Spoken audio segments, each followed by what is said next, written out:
ये आकाशवाणी गोरखपुर है। अब आप सोने निगम से क्षेत्रीय समाचार सुनिए।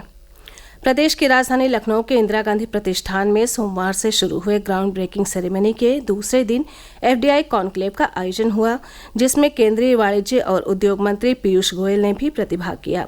उन्होंने कहा कि प्रदेश के मुख्यमंत्री योगी आदित्यनाथ ने 7-8 वर्षों में प्रदेश का चित्र एवं यहाँ की दशा और दिशा बदल दी है। आज पूरा विश्व उत्तर प्रदेश और लखनऊ के बारे में चर्चा कर रहा है। उन्होंने उम्मीद जताई कि भारत अगले 30 वर्षों तक दुनिया के सबसे तेजी से बढ़ती बड़ी अर्थव्यवस्था के रूप में विकसित होता रहेगा और देश की राष्ट्रीय अर्थव्यवस्था में $30 ट्रिलियन और जुड़ने की उम्मीद है। इस वृद्धि में भी उत्तर प्रदेश सबसे आगे रहेगा।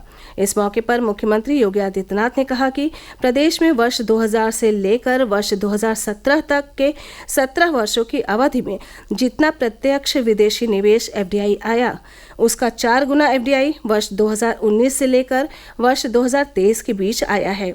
इस मौके पर प्रदेश सरकार के मंत्रीगण और गणमान्य लोग भी मौजूद रहे। प्रदेश में हाई स्कूल और इंटरमीडिएट के लिए वर्ष 2024 की यूपी बोर्ड की परीक्षा 22 फरवरी से 9 मार्च तक आयोजित की जाएंगी। ये जानकारी यूपी बोर्ड के सचिव दिव्यकांत शुक्ल ने दी। उन्होंने बताया कि परीक्षा का आयोजन प्रदेश के 8,265 केंद्रों पर किया जाएगा। हाई स्कूल की परीक्षा में 29,47,311 विद्यार्थी, जबकि इंटरमीडिएट की परीक्षा में 25,77,997 विद्यार्थी हिस्सा लेंगे। परीक्षा का आयोजन 12 कार्य दिवसों में किया जाएगा। इसके लिए 566 राजकीय विद्यालयों, 3,479 सवित्त विद्यालयों और 4,220 वित्त विहीन विद्यालयों को केंद्र बनाया गया है। उत्तराखंड के मुख्यमंत्री पुष्कर सिंह धामी ने आज अपने कैबिनेट के साथ अयोध्या पहुंचकर श्री रामलला का दर्शन पूजन किया।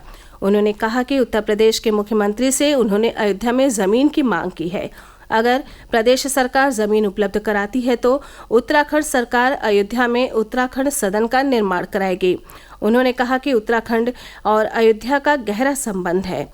लखनऊ विश्वविद्यालय में अध्ययन के दौरान भी वो कई बार अयोध्या आकर रामलला का दर्शन कर चुके हैं। समाजवादी पार्टी के राष्ट्रीय महासचिव और विधान परिषद सदस्य स्वामी प्रसाद मौर्य ने पार्टी की प्राथमिक सदस्यता और विधान परिषद की सदस्यता से त्यागपत्र दे दिया है। पार्टी के राष्ट्रीय अध्यक्ष अखिलेश यादव को उन्होंने अपना त्यागपत्र भेजा है। श्री मौर्य ने विधान परिषद के सभापति को भेजे एक अन्य पत्र के जरिए अवगत कराया है कि चूंकि वो समाजवादी पार्टी की प्राथमिक सदस्यता से त्यागपत्र दे चुके हैं, इसलिए नैतिकता के आधार पर विधान परिषद की सदस्यता भी छोड़ रहे हैं। सुल्तानपुर जनपद के एमपी एमएलए विशेष न्यायालय ने आज 25-25 हजार रुपए के बंध पत्र पर कांग्रेस के पूर्व अध्यक्ष राहुल गांधी की जमानत अर्जी मंजूर कर ली है। वर्तमान गृह मंत्री अमित शाह के खिलाफ वर्ष 2018 में बेंगलुरु की एक पत्रकार वार्ता में कथित अमर्यादित टिप्पणी के मामले में भाजपा नेता ने सुल्तानपुर जनपद के एमपी एमएलए कोर्ट में परिवाद दाखिल किया था।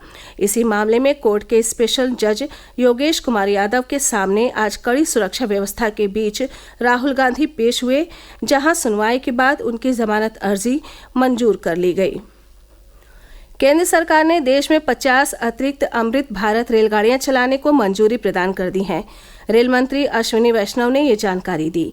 उन्होंने बताया कि अमृत भारत रेलगाड़ियों की सफलता के बाद 50 और रेलगाड़ियां चलाने की अनुमति प्रदान की गई है। अमृत भारत रेलगाड़ी एक LHB पुश रेलगाड़ी है, जिसमें गैर वातानुकूलित डिब्बे भी होते हैं। इसकी बेहतर गति के लिए दोनों ओर लोको लगाए गए हैं। इन रेलगाड़ियों में अत्याधुनिक सूचना प्रणाली और विभिन्न प्रकार की सुविधाएं उपलब्ध हैं। प्रदेश के पश्चिमी जिलों में कल रात से मौसम का मिजाज बदल गया। मुरादाबाद, बदायूं, हापुड़ और संभल समेत प्रदेश के कई जिलों में रात से ही गरज चमक के साथ हल्की से लेकर तेज वर्षा हुई। पीलीभीत जिले में आज सुबह हल्की बारिश शुरू हुई, जिससे ठंड महसूस की गई। मौसम विज्ञान विभाग ने आगामी 22 फरवरी तक पश्चिमी विक्षोभ के कारण तेज हवाएं चलने, गरज चमक के साथ बिजली गिरने और हल्की से औसत वर्षा की संभावना जताई है। मौसम वैज्ञानिक मोहम्मद दानिश ने राज्य के पश्चिमी इलाकों में कहीं कहीं ओला गिरने की भी संभावना जताई है।